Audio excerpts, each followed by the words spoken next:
Well, hello, welcome to the Sports Bar Show, chewing the fat and talking balls as we always do here at Bacup. Borough. I had a week off last week, a well-deserved break. Well, I had a break, you didn't have a break, because you've been really busy. I've been How have you been? I've been alright. I've obviously missed you, you know. I don't think you have. Of course I've missed you. What can I say? You know, I missed our conversations in the morning. I've like, strapped my fingers, been going to press the button. And you think, I thought, I better leave him alone. I better leave him alone, he's having a break. Why can you not have a Kit Kat instead? Well, yeah, or a Snickers. Anyway, what have you been up to? Oh, I've been mega busy. There's all sorts been going on here all week. Sadly, we had the sad news, and it is sad news, of somebody who's been very, very close to the football club and the sports bar, who happens to be Deborah, my personal assistant's father, sadly passed away last week. So that's been sad for everybody, and our regards and sympathy goes out to all the family on that one, because Raymond was a good lad for the football club. He spent about 3 years where he sat on our gate welcoming people in and taking their money, and the thing is, that's a very important job, as you can imagine. Also, he supported the sports bar. He played darts when we had the darts team. He played darts up here, and he used to enjoy. I've done it today, haven't I? Cleaning the pumps ready for tomorrow. Yeah. Cleaning the pumps. He used to enjoy that when we cleaned the pumps, because he used to, when they were pulling off, they used to come, and him and his friend Peter used to come on a Friday, and they named it the Friday Club, because when they were cleaning the pumps, they'd have while they were pulling off. Yeah, the dregs. So really, they were getting. They used to be getting. Yeah. Out at drip tray. Alison, Deborah's sister, used to be going mad. Are they still up at that club? Yeah. What's going on? Quality control. Quality control. Yeah, they tasted it, making sure it's all right. So that were like I say, our condolences go out to everybody on that one. Clean up, a massive clean up operation, as you know, up on the spare land that we've got at the top side of the sports bar. I keep getting a load of stick off my partner in crime, Simon Holding. Look at this, it looks like Steptoe's yard. It's a dumping there's no Shire horse in there, but no. We've got a big clean up operation. There's a skip out there now, but you know what? I set a fire the other day, and wind were going in the right direction to set this fire to burn a load of rubbish. Lo and behold, you're not going to believe it. Well, the wind changed. The wind changed. Next thing, somebody, Deborah and Sean came up, and they said to me, "Oh, the fire brigade's out," and I went, "No, I'm not having that one. Don't even try with that one. To try and wind me up, but they can't do." Yeah. Anyway, it wasn't true, but an hour later it was true. The fire brigade turned up. They put, they're real. They put it out. They couldn't believe it. Wandering into the club. Relight my fire. I put it out there on TikTok. Relight my fire. Mind me, it took me all day to get that lit. Did they have to evacuate the school? Did the fire? I don't know whether they had to evacuate it. The alarm went off, but I don't know if the school had finished then. But what it were all the houses over there that were complete. Must have had the washing out, and I can't control what's going on in the fire, can I? And there was big black smoke coming out. So anybody that's listening, Billy's putting a shirt on. So anybody that's listening in, hey, dude, this smells a bit dodgy. Seriously, I apologise. I can't listen. I know that one or two were, sounding off on Facebook apparently, and saying, can you have some regard for the neighbours? Listen, I hold my hands up. I can't control the wind. The wind changed. Yeah. I apologise, but listen, they're a bit of you were a talking point. And the fire brigade, you know what I mean? The kids loved it, if anything else. Yeah. And mum's at home. So it's a bit. You know what it's like here at Bacup. Never a dull moment. I've had meetings with the local authority on a good project that we're thinking of getting off the ground. I can't say a lot about it at the minute, but everything seems to be tickety-boo, quite positive. Yeah. So hopefully exciting times. We're coming out of lockdown. We've got a game, tomorrow. I know. And a good game at that. It'll be a good test for our lads. Yeah, against Steve Wilkes' lads. Yeah, going to be good to see Steve again.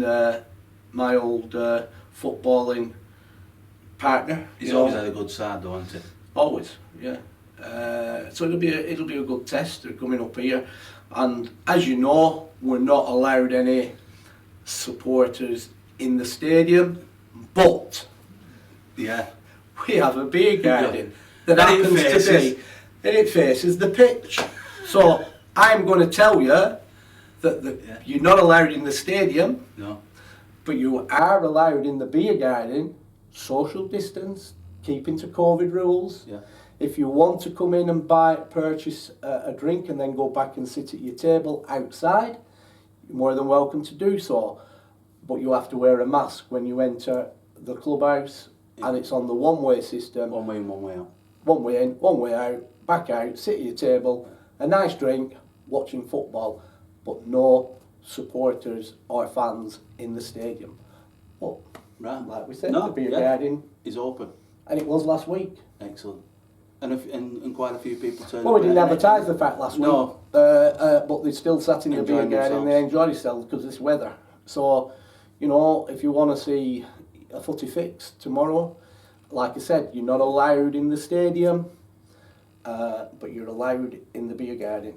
And the beer garden will be open. Excellent. When I get on to the talking points, because I have had a week off, but I've been keeping my eye on social media, and one of the talking points, Brent, has been the restructure. We're not yet aware, or don't yet know what is going to happen, because I believe there was a meeting today. Yesterday. Yesterday. What's your take on this? It's only a proposal. It's going to council, but it's not straightforward. And Do you think that's why there's a stumbling block? well, I don't know if there is a stumbling block, but let me tell you from the beginning. First and foremost, before what I have to say, I get dragged over the coals for, because in football, everybody's all for the self. Yeah. You get me? It's true. Yeah, they always lean towards which happens. I always say, when I come on this show, I talk about football, not about Bacup Borough as Bacup Borough, football in general. Do I think it is right? Do I think it is wrong on what they've proposed? My reaction to that, first and foremost, is this. I'm of what they've proposed, I'm really, and I mean this sincerely, happy for the likes of Lord Breck and AFC Liverpool and the other clubs that suffered the season before on a nil and void season. Yeah, the Vauxhall Motors. Vauxhall Motors and people like that. I'm happy for them because obviously the way that the proposal is geared, that they will eventually... They're going to benefit from the... They will benefit and they will get the promotion that they deserve. What they deserve. So I have to say that 100% because they were shafted the previous season. They ended up nil and void. So on that purpose, I totally, that's good for them. However, when you look at it and you digest it and you look at everything about it, it can't be right. And this is the reason why it can't be right in terms of they've decided to use a points per game, or trying to use a points per game scenario on a season that was nil and void. Yeah. So how on earth are doing that? That, for me, personally... So by their own admission, that was a null and void season. Null and void, and null and void means what it says. That's it. All the records are expunged. Yeah. So there's no records. Obviously, they know the results, they'll get them, but really, they're null and void. It's finished. Yeah, they've wiped it out. So for the FA then to go back because they want to make the perfect pyramid, and it's been put off for 2 years now due to 2 seasons due to COVID, because they want to get that in place, which I fully understand.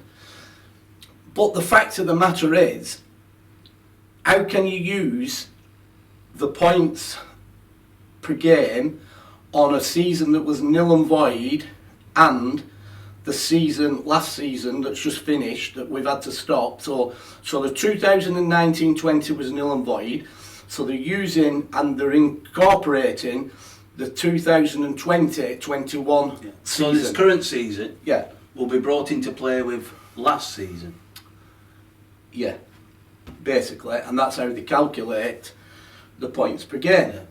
Now, here's my point on this, right? And if you've got to look at it, and these are valid points. First and foremost, if you've had a run in the FA Vars, Yeah. and you've had a good run, so the FA Vars always takes precedence over Football League games. Well, you only have to go back to the previous season where Steve Wilkes, who we're going to be playing tomorrow, they reached the semi-finals and they'd played very little league football. Well, correct. You follow me? Yeah. So if you've had a run in the FA Vars, your league games are being chopped off. You know, because that takes precedence, right? So a team that's had a run, and this is only one scenario, a team that's had a run in the FA Vars hasn't played that many league games. So, and it might be an ambitious club, because it usually, the teams that do well in the Vars usually They've are got also strong sides. the strong sides, and they usually do well in the league, but they're playing catch up. As we know, the FA Vars are, you know, an old late friend of mine, Gary Lowe. As you know, Gary's no longer with us. But when Gary Lowe were at Curzon Ashton, and the manager of Curzon Ashton, you know, it scuppered, they wanted promotion, and you know, because they had an excellent run in the FA Vars, they were playing catch up at the end of the season on the promotion, and they kind of missed out. Sometimes 2 and 3 games a week, Yeah, and you're stretched. That's right. And so basically they missed out. So the point I'm trying to make is, if you've had a run in the FA Vars and you're behind on your games, you got penalised. You get penalised on the system that they brought or trying to push through on a points per game, because you might be wanting to promotion, but you'll go down in the pecking order because you won't have played as many games. Yeah. So that can't be right, in my opinion. Equally, a team that's had games postponed, again, for whatever reasons, it could be postponed because of COVID, you know, because obviously they can't play because they've had, you know, like we were playing Ashton Town before we decided to step down at Christmas. Yeah. But that game that we were due to play on that Saturday, it was Ashton Town that pulled the plug. One of their players contracted. Yeah, so we couldn't play them. Yeah. So if you're a club that's had contracted COVID and you can't play, then your game's behind again. And we missed the start of the season, because I remember it was Garstang, our first game of the season, and we missed out on that occasion. Correct. Exactly. So there's several different scenarios. There's there's different scenarios that kind of dictate or could dictate that you haven't played league games. There's the weather, you know, so there's several scenarios that you haven't played league games. So the point I'm making, when they take the 2019 that was a nil and void season and they couple it with the 2020-21 season, right, and then they try and get the points per game averages, it's kind of people who've got a chance to get promotion with this. It's kind of false. I mean, I'll give you a scenario, and this is I saw you writing that down earlier. This is what Congleton put out. And I'm gonna. This is what Congleton put out, because they put out the percentages, right? So going off the Congleton one, right? Given the points per game which Congleton have put out on social media, and you look at Golkar having played 36 games, Yeah. with a points per game of 1.56, Yeah. and you take Bacup Borough on 30 games, 6 games less, and only 0.36 points behind. So not even half a point up. Yeah. Exactly. 0.36. 0.36 behind. But 6 games less. But 6 games less. Well, you can't do that then, can you? Then this clearly shows, and this is what I put in an email, Yeah. then this clearly shows the unfairness of the situation of a club with more games in do have a distinct advantage. Yeah. So a team that's already played the games, They're going to be quids in. they're going to be, because obviously, like I've put there, If they won the games, of course, but yeah. but you're on the points per game, and on average, they've played more games. I mean, so you're penalising. So technically, the FA are penalising clubs that have possibly had good runs in their own competition, the FA Vars, which has took precedence over the league. So why wouldn't you not base that then on the lowest number of games that have been played? Because everyone's then played. You know what I'm saying? You go off the team that's played the lowest and do it an average that way. Well, no? that's what I thought. But when I mentioned that to John Deal said, "But then you'll get scenarios where people will say, well, they're taking points off us because they've got to." Yeah. They've got, say for instance, we're talking 36 games, and you draw the line at 30 because everybody's played 30 games. Then people could start whinging and whining. You know that we've got points we've already on the board. Yeah, points on the board. But my point is, without going into all the intricates, right? Break it down. Should they bring a null and void season into the points per game system? No, I don't think they should. In my opinion. But I think it's opening a can of worms. I think it's opening. There were litigation going on, a potential litigation last season over clubs that felt that they should have been. When season were over South Shields were. Well, that were banging the drum. Yeah, the season were over 3/4 gone, and they null and voided it on a season that were almost 3/4 of the way, well, more than 3/4 of the way through, and they null and voided it, right? So it was their decision to null and void it, but they've shafted those teams that were in them promotion positions, and those teams were unhappy about it, and there were potential litigation going against the FA. Now, in my opinion, the clubs that are affected by this now will have a better chance of litigation because they've took it on a null and void, because the argument is, it's not about how can you take it, so a barrister would argue the fact, why are you doing it on a null and void season? You null and voided it. Points that don't exist. Exactly, and this is people's futures, because they're reorganising the pyramid, they're giving somebody a leg up by going into this promotion position. But the other thing is, I have to say, and I brought it to the attention, what about AFC Borough? Yeah. At the end of the day, they weren't in the 2019-20, so they're penalising clubs, not just AFC Borough, but other clubs that have entered the national pyramid in the 2020 season, 2020-21 season.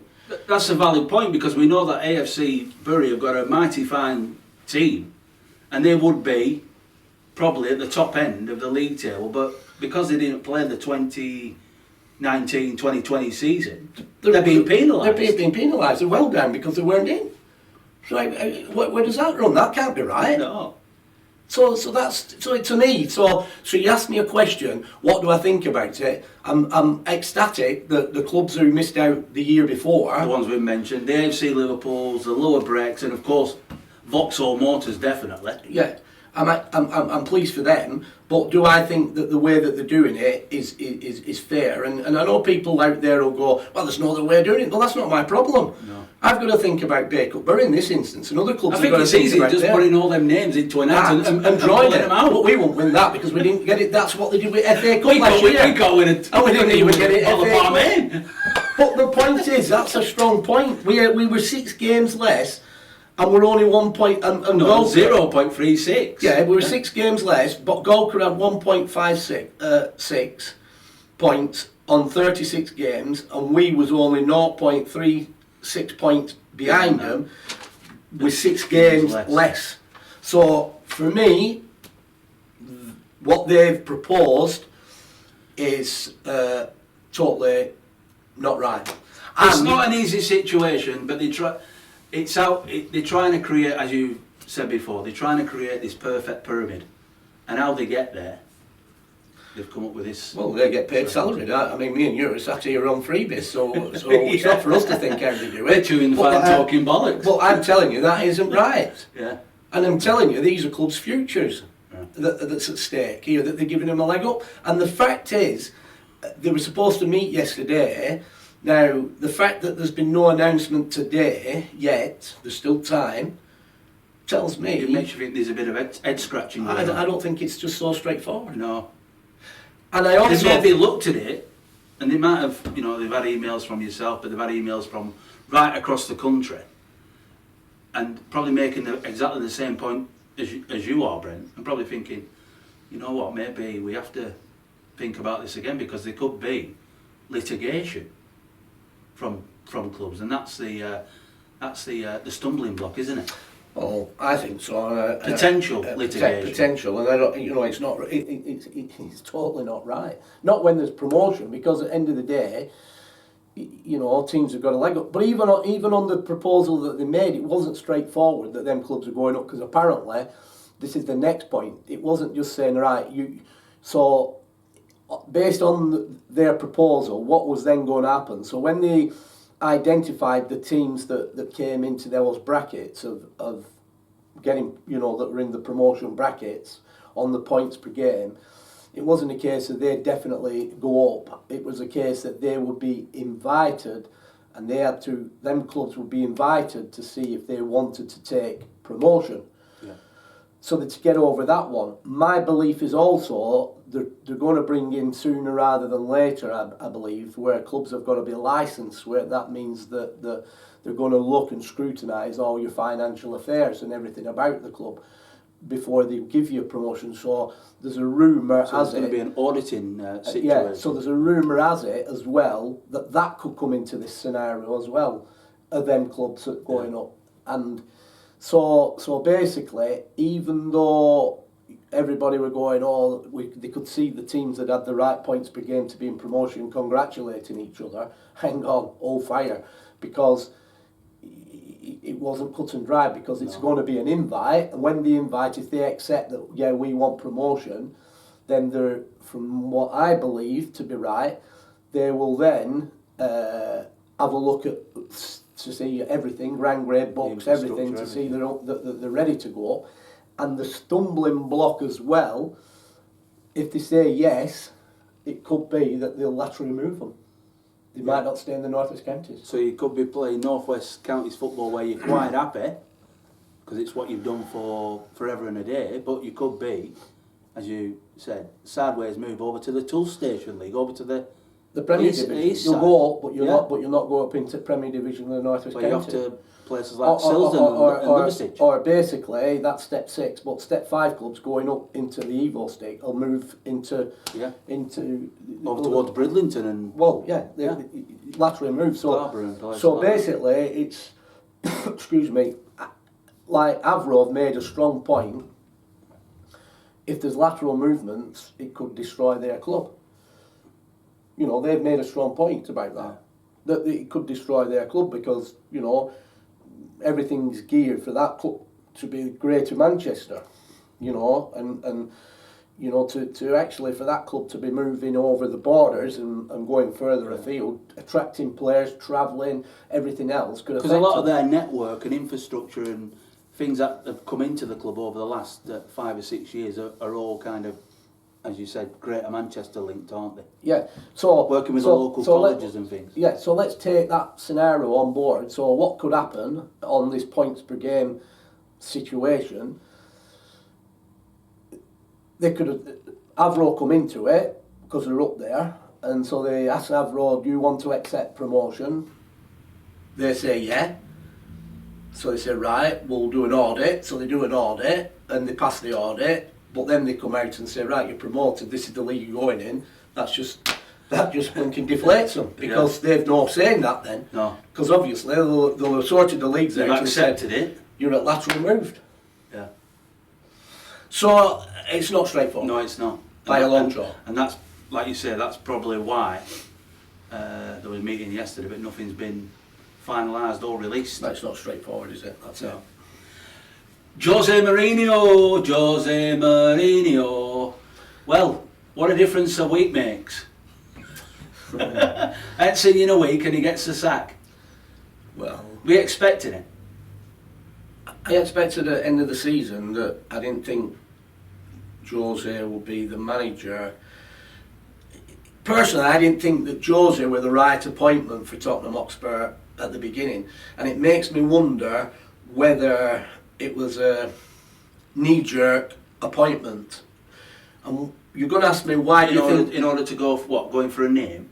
No, because I don't think it were. Because when you think about him, Jose Mourinho, he's been Tottenham's arch rivals, Chelsea, right? Where really that was his that's where he were not where he made, because he made himself out I know what you're before saying. his Everyone goal remembers. But he did so well. At Chelsea. But the local rivals, aren't they? They're big hard, the local rivals. So when he was appointed at Tottenham, I kind of thought then it was a strange appointment.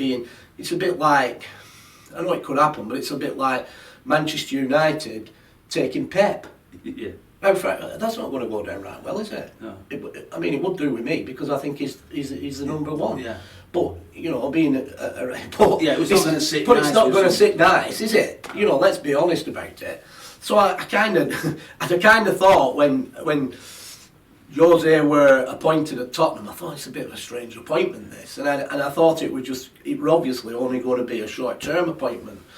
And then when you see what's gone on, if you look and know what Jose's like, and you've listened to interviews over the past few weeks, and you've seen the way that he is and the way even the last few years, there seems to be a time when those interviews start to change, and you see something. He's on a pathway out, not a path. Well, he's kind of been guarded.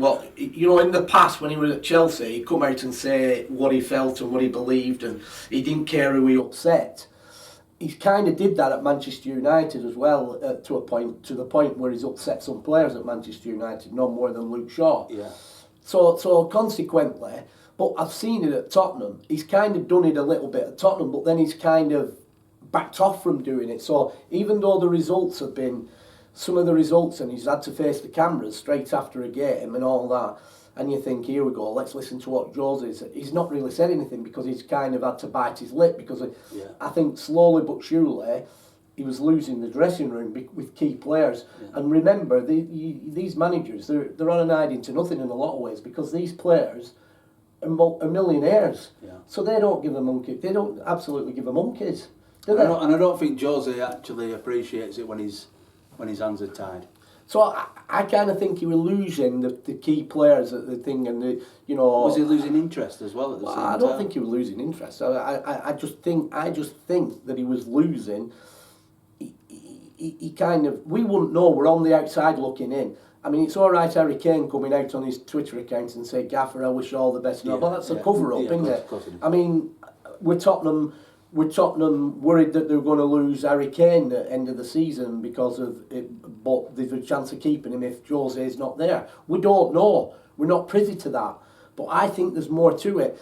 I've even heard that there's a sliding scale on his if they get into Champions League, and they had to sack him, his payday will be so much. Yeah. If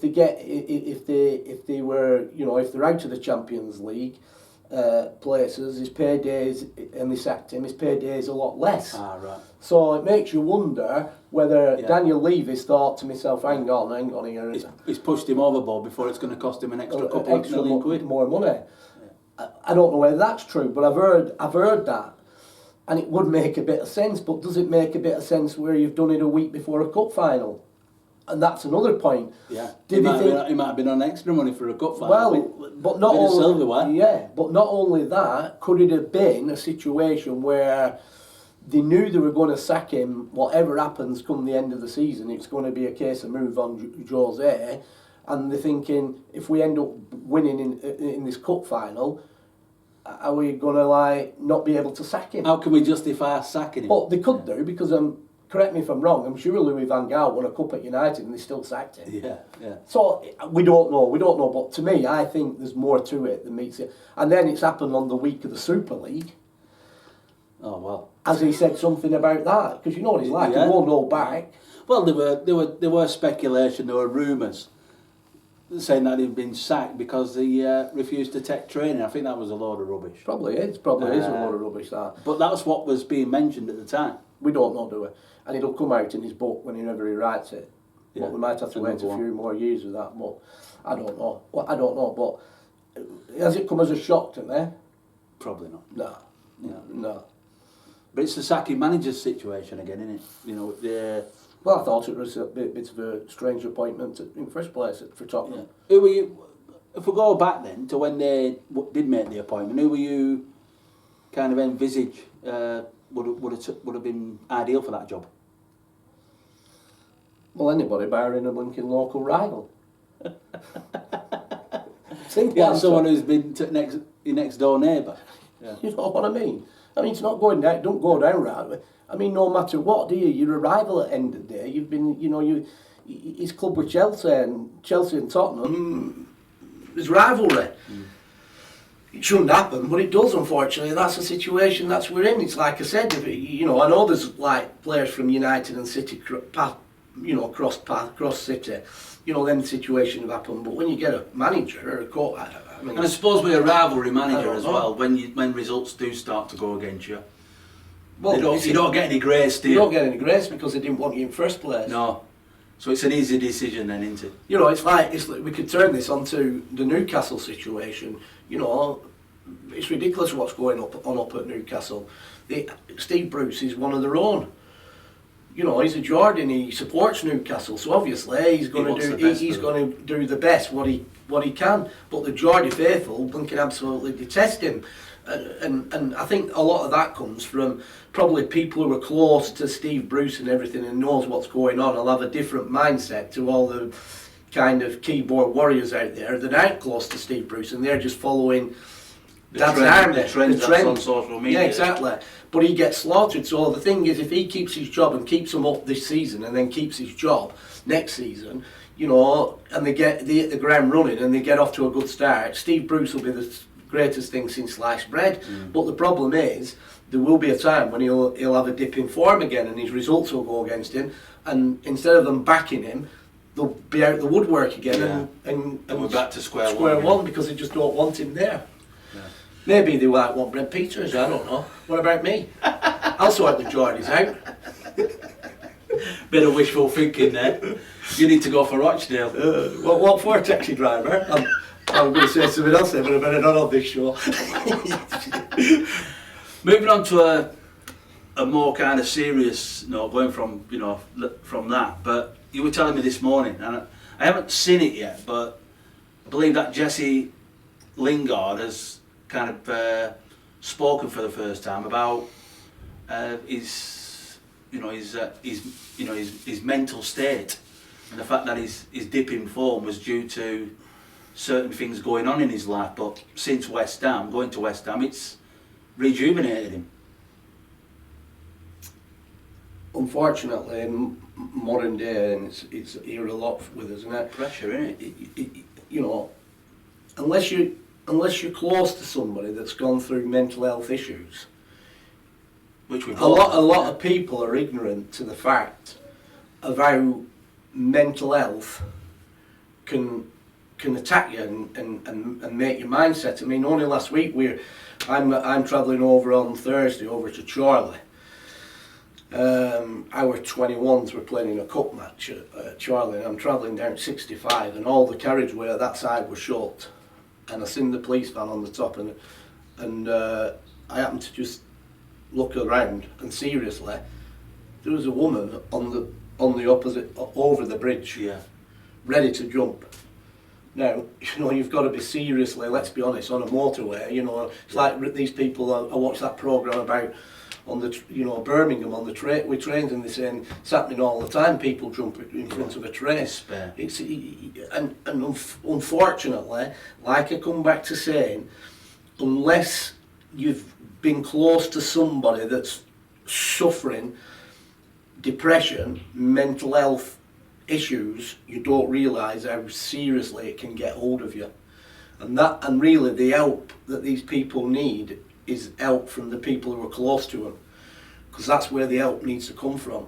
I remember, and it first came to me and opened my eyes, having to work here, is when at a period of time where I kind of lost my mum, and at the similar time, Deborah at the football club lost her grandma, who she was extremely close to. Now, there's a double whammy there, because she actually knew my mum and she'd met my mum and everything else, and then obviously with her, she'd been brought up with her, and people wouldn't know when, you know, a friendly, welcoming person like she is at the football club, does the prem pie, you know, very welcoming, but suffers really badly mental health issues. Yeah. Now, Anxiety and depression. things, yeah, exactly. And it really got hold of her.